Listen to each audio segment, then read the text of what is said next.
Bom, hoje é 9 de novembro de 2022. Eu assisti Pantera Negra Wakanda Forever, Black Panther Wakanda Forever, e acho que foi mais uma oportunidade perdida de fazer um filme incrível. O filme tem duas coisas muito boas, né?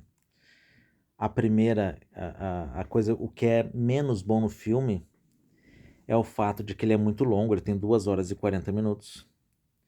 E eu já sei que muitas pessoas, porque 99% das pessoas vão dizer que o filme foi maravilhoso. E mesmo assim, a maioria dessas pessoas está reclamando de que o filme é muito longo. E eu gosto de filmes longos. Por mim, filmes têm que ter essa duração. Só que as pessoas vão reclamar que o filme é muito longo e provavelmente futuros filmes da Marvel serão menos longos, porque as pessoas vão reclamar que esse foi longo demais. Mas para mim não. Eu nem senti vontade de ir no banheiro. Eu poderia tranquilamente ter ficado mais 1 hora ali, tranquilamente. Porque o filme consegue, tu consegue se sentir ambientado dentro do filme. Ele tem essa habilidade. Bom, a outra coisa boa, talvez para alguns a única coisa boa do filme, é o namoro e é toda a ambientação, porque eles decidiram fazer uma ambientação maia, uma origem maia para o Namor. Então o filme é bastante histórico, mostra bastante coisa de época, desde ele quando bebê, quando criança, tudo mais. Então essa ambientação maia é muito legal, é uma das melhores coisas que tem no filme. E o filme, assim, o filme tem 2 horas e 40. Eu diria que por 1 hora e meia é maravilhoso. Por 1 hora e meia o filme é maravilhoso, apesar dos seus problemas. E aí começa a vir a marvelificação do filme, depois de 1 hora e meia. E aí a última hora realmente tem muitos problemas. Bom, qual é o maior problema de todos? E agora já para construir o ódio, porque o que todo mundo elogiou no filme e que é para mim o pior de tudo, a tal da Shuri. Meu Deus, ela é terrível. Ela é absolutamente terrível. E não que ela seja ruim como atriz, não é isso. É só que ela é completamente desprovida de talento. Ela é completamente desprovida de carisma. Ela é completamente desprovida de convencimento super-heroístico. Ela não tem isso. Ela não tem isso. No primeiro filme, ela conseguiu juntar um bom carisma, assim sendo a nerdzinha, né? E ela continua sendo uma nerdzinha, porque assim, ela deve pesar uns 40 quilos. Ela é muito magrinha, ela é quase esquelética. E da forma que eu entendo, posso estar errado, quando a pessoa ganha o poder do Pantera Negra, amplifica o poder do cara. E tipo, o T'Challa era um cara que durante muitos anos treinou para lutar com todo tipo de luta, tanto que ele luta contra o M'Baku, né? O M'Baku é aquele cara gigantão. Ele luta contra o M'Baku e consegue vencer numa luta sem poderes, ou seja, ele já é um lutador muito, muito, muito incrível. E aí o poder do Pantera Negra amplia tudo. Só que a Shuri, duas coisas. Primeiro que ela é uma nerdzinha, ela é uma pessoa, ela é uma cientista, passou a vida inteira lendo dentro de um laboratório. Ela nunca lutou nada na vida. Como eu disse, ela parece ter uns 40 quilos. E aí, quando ela ganha os poderes de Pantera Negra, ela imediatamente já sai pulando por prédios e coisas assim. Não é bem prédio, vocês vão entender. Mas do nada ela sai fazendo tudo como se ela tivesse feito aquilo a vida toda dela. E ela nunca fez aquilo. Então, o primeiro problema é que ela, como protagonista, ela é o principal protagonista. Ela, como protagonista, não convence. E como super-heroína, ela é absolutamente terrível. Tem uma cena que ela vai aparecer do lado do M'Baku. E nossa, parece que tu tá vendo um hobbit. Parece que tu tá vendo um hobbit. Ela tem, tipo, literalmente metade do tamanho dele. Então parece que fizeram assim uma miniatura do Black Panther. É uma mini Black Panther, entendeu? Porque de tão pequena que ela é. Então ela simplesmente não convence. Ela é para mim ela é a pior coisa que tem no filme. Porque assim, o filme faz duas coisas o filme inteiro. Uma, ele fica o filme inteiro tentando te empurrar a Shuri, tu aceitar que ela é uma pessoa muito triste, muito amargurada, e que ela vai dar volta. Só que ela não era isso, ela não, sabe, não existia esse personagem. Ele do nada mudaram completamente o personagem, por quê? Por causa do outro problema, outra coisa que o filme passa o filme inteiro tentando te fazer. O filme passa. É muito bonito que eles façam um tributo pro Chadwick, né, o ator que fazia o T'Challa, que faleceu. Só que eles passam o filme inteiro fazendo tributo para ele. E eu entendo, o ator morreu, isso é triste, tudo bem. Só que eu quero que a história continue após o ator, né? Atores vão envelhecer e vão falecer, isso faz parte e as histórias vão continuar. Mas eles passam o filme inteiro com a história de triste. O filme parece um funeral às vezes, entendeu? No começo é muito bonito, eles fazem um minuto de silêncio bem no começo, mostram várias cenas, e a partir dali a história continua. Só que lá no final eles fazem mais um minuto de silêncio, e daí mostra cenas dele de novo. E o filme inteiro sempre lembrando, que ele faleceu de uma doença, que ele adoeceu e ele morreu porque é história. E esse, eu acho, diria, é o nome do meu review. Ah, Pantera Negra, Wakanda Forever, por que história? Porque tudo é assim, é por que história? Por que que ele morreu? Ele morreu porque, eu digo, o personagem, né? O Pantera Negra. Por que que ele morreu? Ele morreu porque história. Na verdade, ele morreu porque o ator morreu. Então, eles decidiram dizer que ele morreu por algum motivo de alguma doença que mata. E daí, como a doença mata, ele tá morto e ele morreu. E era isso. E o filme continua a partir daí. Então o filme passa o tempo todo te empurrando a Shuri e o filme passa o tempo todo te lembrando que o ator aquele faleceu, né? Mas voltando assim, então durante a primeira 1 hora e meia do filme, o filme é muito bom. Bem no comecinho do filme fica claro que vai acontecer uma guerra, né? Porque os Estados Unidos está o tempo todo querendo pegar o Vibranium de Wakanda. E aí os Estados Unidos descobre que tem Vibranium no fundo do oceano, num lugar lá. E aí eles vão lá pegar e o Namor dizima todo mundo, né? E a partir daí, mais ou menos, esse é o plot básico que vai gerar guerras e tudo mais, porque os Estados Unidos querem pegar e outros países, que também França e tudo mais, querem pegar o vibrânio que está no fundo do oceano. Só que eles falam disso na primeira meia hora do filme e depois não se toca mais no assunto. Os Estados Unidos estava desesperado para pegar o vibrânio e de repente, deixa assim, não querer mais. E daí ninguém fala.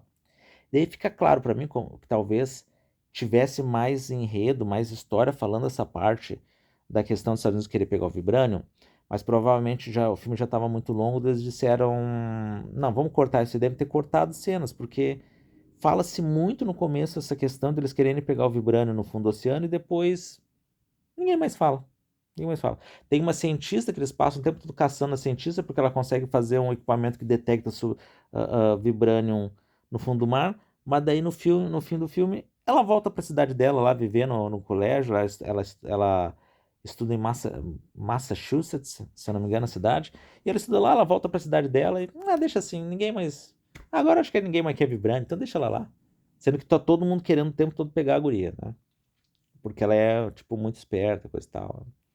Muito bem, vamos analisar os personagens. Então, a Shuri é terrível e não convence. E o mais engraçado é que a Angela Bassett, que é uma atriz que hoje tem 64 anos, ela tem 64 anos. E mesmo aos 64 anos, ela convence muito mais fisicamente e passa muito mais aquela ideia de imponência física do que a Shuri. A Shuri, ela não só pesa uns 40 quilos, como ela anda meio corcunda, enquanto que a Angela Bassett tem uma postura, uma coisa digna, assim, que passa a Angela Bassett tá incrível no filme, só que infelizmente ela morre, né? A Okoye, que é a Michonne do Walking Dead, né? Incrível também, incrível, incrível no filme. E tem a namoradinha, eu esqueci o nome agora da personagem, que era a namorada do T'Challa, né? Aquela mulher, aquela muito, muito, muito bonita, que tem uma boca linda, eu não consigo lembrar o nome dela. Ela era uma agente muito fria no primeiro filme, e ela volta nesse filme, só que ela aparece muito pouquinho, quase participação só. Só que quando ela aparece, ela impressiona, porque ela convence naquele papel. Mas agora, sem comentários, a Okoi tá simplesmente fenomenal. A Okoi, que eu chamo de Michonne, né?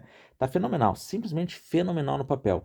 E o filme dá meio a entender no começo que seria ela a Pantera Negra, não a Shuri. E aí o filme, parece que no final eles perceberam que a primeira 1 hora do filme meio que se preparou a Okoi para ser a Pantera Negra, e aí no final não encaixava na história que eles tinham escrito, eles tiveram que dar um migué lá no fim que eu vou falar daqui a pouco.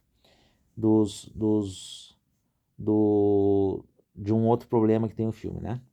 Então a Okoi tá fantástica. E qual o outro problema grande que tem o filme? É que tem um monte de homem de ferro ou mulheres de ferro no filme. Todo mundo consegue fazer armadura agora. Aquilo que era uma coisa muito rara, qualquer um consegue fazer. A guriazinha que faz o detector de vibranium, ela faz numa garagem uma armadura. E por algum motivo misterioso a armadura tem a power source, tem uma fonte de energia. Sendo que a coisa mais difícil de explicar nos filmes do Homem de Ferro é como tu fazer uma armadura sem tu ter uma fonte de energia, porque o grande segredo do Tony Stark é ter miniaturizado o Arc Reactor, né? O reator Arc, aquele, e conseguiu fazer para durar só 15 minutos, e conseguiu fazer usando um monte de partes de mísseis, de bombas e um monte de equipamentos caros. E depois, no laboratório dele, com toda a tecnologia, todo o dinheiro do mundo, aí ele consegue fazer uma power source, consegue fazer uma fonte de energia para alimentar a armadura. E essa guriazinha não, ela faz uma armadura na garagem dela com peça de carro e a armadura funciona perfeitamente, ela consegue voar sem problema nenhum. E por quê? História. Porque história ela consegue fazer. E aí ela vai para Wakanda, e lá em Wakanda, em um único dia, ela consegue fazer uma armadura tão boa quanto do Homem de Ferro. Claro que ela teve ajuda da tecnologia de Wakanda, tudo mais, mas em um dia só, ela consegue fazer uma armadura incrível, toda pintada e bonita e perfeita, e ela sabe operar e usar a armadura como se fosse uma profissional. Ela é adolescente, tá? Deve ter ali, sei lá, 16 anos de idade, 15. E ela sabe usar armadura como se tivesse usado a vida toda. Não precisa treinar, não precisa inventar nada. Ela faz em um dia, já sai usando, já sai combatendo o crime e lutando contra inimigos armados, tudo sem problema nenhum. E porque história. E a Shuri também tá fazendo uma armadura. Também uma armadura meio de Homem de Ferro, assim, né? E aí, como talvez o plot tenha percebido que a Okoi ficou desvalorizada no fim do filme, aí eles fazem, em vez da Okoi se transformar no Black Panther, que seria 1000 vezes melhor, não, a Okoi vai usar também uma armadura de Homem de Ferro e também vira Homem de Ferro. Só que não é isso. Ela pergunta pra Shuri assim, quantas dessas tu fez? Então tem mais umas 3 armaduras, e de todas as mulheres do Dora Milaje viram, todo mundo tem armadura agora e tal. E é um monte de gente tem armadura, uma coisa incrível. Bom, acho fantástico isso. Bom, e aí então vamos caminhar para o fim do filme, né? Que aí no fim do filme então vai ter uma guerra entre Wakanda e o pessoal de Tulacan, acho que é o nome da cidade do pessoal lá do Namor, né? E aí em vez do pessoal o pessoal de Wakanda ficar em terra e deixar que o pessoal de Tulacan venha até eles, onde eles são mais fracos, fora da água, não. O pessoal de Wakanda entra todo em um único barco, tipo um destroyer americano, assim, aqueles barcos de guerra, né? E vai todo mundo junto em um único barco, tipo, mais fácil de afundar, né? Todo mundo junto em um único barco lutar contra o pessoal de Tulacan em alto mar. Tipo, dando toda a vantagem pro outro pessoal, né? Mas por quê? Porque história, né? Porque história. Muito bem, eles vão lá lutar. E é uma coisa muito interessante no meio do filme, aquela personagem que eu esqueci o nome, que eu gosto muito dela, que é a namorada do T'Challa, do T'Challa, ela vai resgatar a Shuri num lugar e ela dispara com uma arma, tipo um fuzil assim, meio Star Wars assim, de uma arma sônica. Parece uma arma bem comum para o Wakanda, né? E aí ela mata 2 civis, que é o negócio que desencadeia a fúria do Namor para querer guerra e tudo mais, né? E ela com um único tiro consegue matar essas pessoas. Um único tiro um único tiro numa, um único tiro na outra, e as duas morrem, tá? Sendo que no começo do filme, as pessoas descarregavam muito, muito, muito tiro, porque o pessoal de Tulacã, o pessoal do fundo do mar, é tudo muito forte, muito resistente. Mas aquela arma, em tese, ela é uma arma muito mágica, especial, sobrenatural, que consegue matar o pessoal de Tulacã, o pessoal super forte de Tulacã, com um único tiro. Muito bem. Aí, quando eles vão pra guerra lá em alto mar, todo mundo decide lutar, lutando, usando um pedaço de pau. Tipo, cada um com um cajado. As da Dora Milaje com lança, mas a maioria das pessoas com um bastão de madeira. Embora todo mundo, embora parece que, tipo assim, por que eles não usam aquela arma sônica que conseguiriam simplesmente dizimar todo o pessoal? Não usam porque é história. Porque é história, ninguém tem arma mais, e aí todo mundo agora, do país mais tecnologicamente avançado do planeta, todo mundo vai lutar com um pedaço de pau. Porque história, né? Não tem explicação. E aí, e aí eles acabam se dando mal, né? Enquanto eles estão lutando, tá acontecendo a luta final lá da Shuri com o Namor, né? Que já vamos chegar nela. Eu só quero falar uma coisa muito interessante. O pessoal de Tulacan, depois de tá indo meio mal, de estar perdendo pro pessoal de Wakanda que tá lutando com um pedaço de pau, eles decidem, vão por baixo do navio e explodem o casco do navio. Explodem o navio. E o navio começa a afundar, meio tipo Titanic, fica de lado, metade dele dentro d'água, começa a afundar, as pessoas começam a cair, parece ser igualzinho Titanic. E aí muda lá pra cena da batalha da Black Panther com o Namor. E aí quando volta pro navio, o navio tá flutuando de novo direitinho e tá todo mundo em cima. Não tem mais ninguém caindo e o navio não tá mais de lado, o navio não tá caindo, o navio não tá afundando, não tem nenhuma pessoa no mar. Tipo, tá todo mundo em cima de novo flutuando direitinho. Por quê? Ou foi um grande erro de continuidade, um terrível erro de continuidade, ou foi porque história eles tinham que, sei lá, e ficou assim. Aí vamos então para cuidar da última parte da minha avaliação, que é a luta da Pantera Negra com o Namor. Já começa que é uma diferença de poder absurda. Para quem gosta muito de comics, como eu, a diferença de força é muito grande, sabe? Muito grande. O Namor é tão, tão, tão, tão incrivelmente mais poderoso, mas talvez esse seja o Namor dos gibis. Embora no próprio filme o Mbaku fala ali que, vocês vão lutar com um cara que é quase tão forte quanto o Hulk, né? Mas por algum motivo a Pantera Negra consegue lutar pra ele. Só que, claro, tem um esquema, tem uma pegadinha. Como é que ela vai conseguir lutar com ele? Ah, eles tiveram a grande ideia. Eles observaram, elas observaram que quando ele tá molhado, quando ele entra, ele mergulha na água e tal, e sai, ele normalmente tá mais forte. Então eles percebem que ele precisa estar hidratado. Então eles decidem fazer uma câmara de desidratação, para tipo sugar a água, né, sugar o líquido, e assim ele ficaria em tese, ficaria enfraquecido. Muito bem, daí eles fazem isso dentro de uma nave. Ele acho legal que essas coisas acontecem muito rápido no filme. Tá todo mundo atacando ali, eles do nada conseguem fazer uma câmara de desidratação. Mas tudo bem. Aí eles fazem uma nave com esse negócio dentro. Tá? E aí o Namor, quando vê a nave, decide entrar na nave, sendo que ele nunca entrou em lugar nenhum no filme inteiro. No filme inteiro, toda vez que ele vê alguma nave, ele destrói por fora, derruba tudo, tudo, tudo. Ele nunca entra em algum lugar. Ele sempre ele destrói tudo que ele vê. Ele nunca entra em lugar nenhum, nunca passa por uma porta. Mas aí, por algum motivo, ele decide entrar nessa nave final aí da Shuri. Por quê? Porque é história.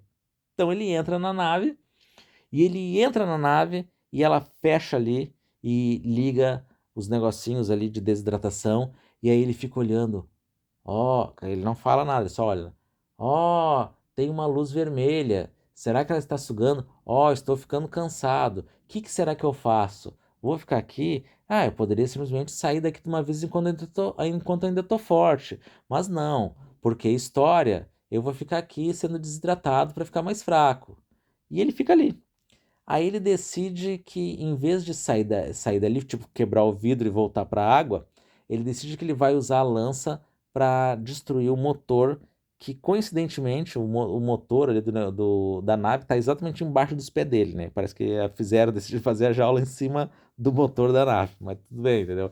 Então, em vez dele usar a lança para quebrar o vidro, não, ele usa a lança para ficar ali dentro da nave sendo desidratado, para continuar sendo desidratado e destruir o motor da nave.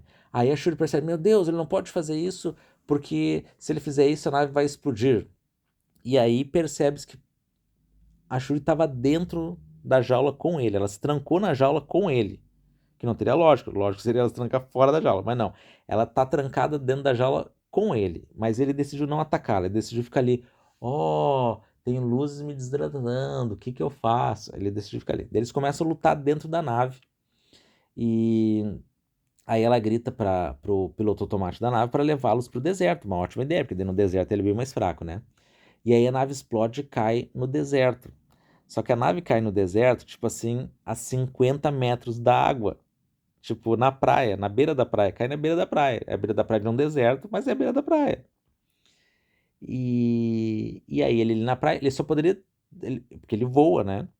Ele poderia só dar um pulo, mergulhar e voltar completamente fortalecido, mas não. Ele decide ficar em cima da terra, todo desidratado, e ficar lutando com a Shuri ali a 50 metros da água, né?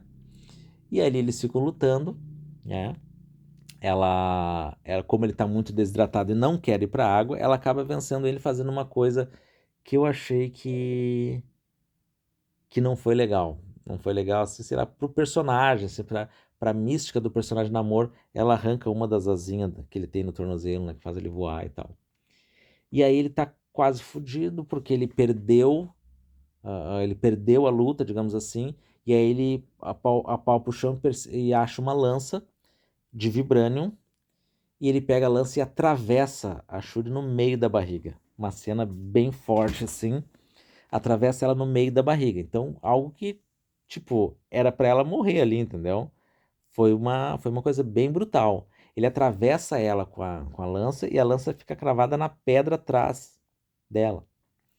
E aí ele sai calmamente andando pra água, dizendo: preciso de água, preciso de água. Ele vai andando, tem 50 metros para ele andar só. Aí nesse ponto, a Shuri, com as suas garras de vibrânio, corta a lança, que em tese era meio indestrutível, uma lança de vibrânio. Mas por algum motivo, ela só com uma passadinha das unhas, ela consegue cortar a lança. Por quê? Porque história. E aí ela sai, né, em vez de arrancar a lança, né, que talvez estava cravada na pedra, ela corta a lança e sai do toquinho da lança, né? E aí, magicamente, aquele buraco enorme que ela tem na barriga não atrapalha mais. Ela dá uma mancada, como se estivesse quase morrendo, e daqui a pouco já tá andando e não tá tudo bem, tá conversando, tá andando, tá lutando e não tem mais furo na barriga. E aí ela vai até o Namor e diz para ele se render, para dar mais umas porradas nele e tal. E diz para ele se render. E para quem não conhece o personagem de Gibi, o Namor jamais se renderia. Ele morreria por causa do orgulho, porque ele é um cara muito orgulhoso. E aí ele se rende e com a condição de que, aliás, ele se rende, né? E a condição é que ele pare com a luta, e daí ela vai concordar em Wakanda sempre proteger o mistério deles e ajudar eles a proteger o povo deles, sendo que o povo deles não precisa de proteção, porque fica claro ao longo de todo o filme que eles são uma nação muito mais poderosa que o Wakanda, que eles sozinhos podem dizimar o planeta inteiro. Mas ali parece que eles ficaram fracos e por algum motivo misterioso eles precisam da proteção de Wakanda.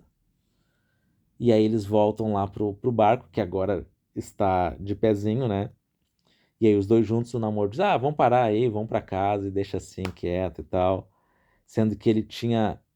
Sendo que o pessoal do Namor tinha vencido todo mundo. Tinha vencido todo mundo ali. Só o Namor que meio que perdeu pra Shuri, por causa disso ele decide parar com a guerra. Então, para concluir, então, como eu disse, o filme no a primeira hora, 1 hora e meia é muito bom. E aí quando chega nessa última hora final, aí o filme começa a ter esses problemas, sendo os dois grandes problemas, primeiro, eles terem passado o manto de Pantera Negra para uma mulher de 40 quilos. Eu nunca vou parar de dizer isso. Sendo que a Okoye era a escolha óbvia. E porque ela a Shuri não tem carisma, Ela não tem nada, ela não tem nada, não tem um elemento, ela não tem uma fala que tu lembra, ela não tem nada, não tem nada, absolutamente nada. E o outro problema é ter esse monte de Homem de Ferro, que é Homem de Ferro por todo lado, e a questão do namoro ser muito forte, daqui a pouco ele ser meio bundão.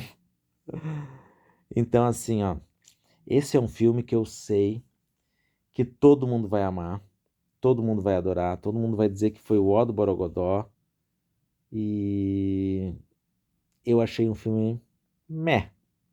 Essa é a classificação que eu faço para filmes. Eu digo que um filme ou é bom, ou é ruim, ou ele é meh. Que é o filme bom para assistir uma vez e eu não tenho vontade nenhuma de assistir o filme de novo. Até tenho por causa do namoro, que o cara é incrível realmente, assim, o ator está muito bem caracterizado com aquela cultura maia.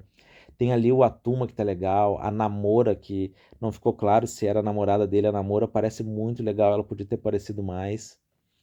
A Okoi tá fantástica. A Angela Bassett não vai aparecer porque ela morreu morrido mesmo. Mas a Okoi tá incrível, só que agora ela tá de armadura, perdeu um pouco a graça. A namorada do T'Challa também é muito. A questão é a seguinte, assim, ó, todos, todos os atores, mesmo os mais secundários, eles são todos, sem exceção, muito mais legais que a Shuri. Todos os atores. Se tem 37 atores no filme, tem 36 melhores que a Shuri. 36 melhores que a Shuri. E toda a opção, todas as mulheres Dora Milaje e mais a namorada do T'Challa, todas seriam uma opção melhor para Pantera Negra, sem exceção. A Shuri é disparadamente a pior opção. Ela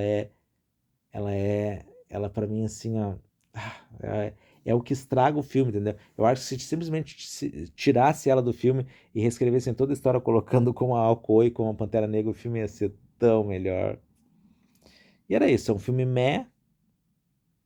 Eu eu fui com uma expectativa baixa, mas confesso que fiquei desapontado, eu esperava mais do filme.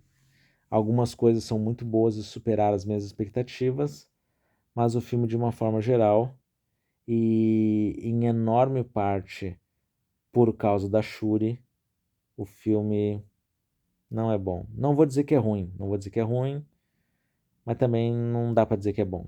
O filme é meh. Eu acho que vocês devem assistir, sim, acho que vocês devem assistir uma vez.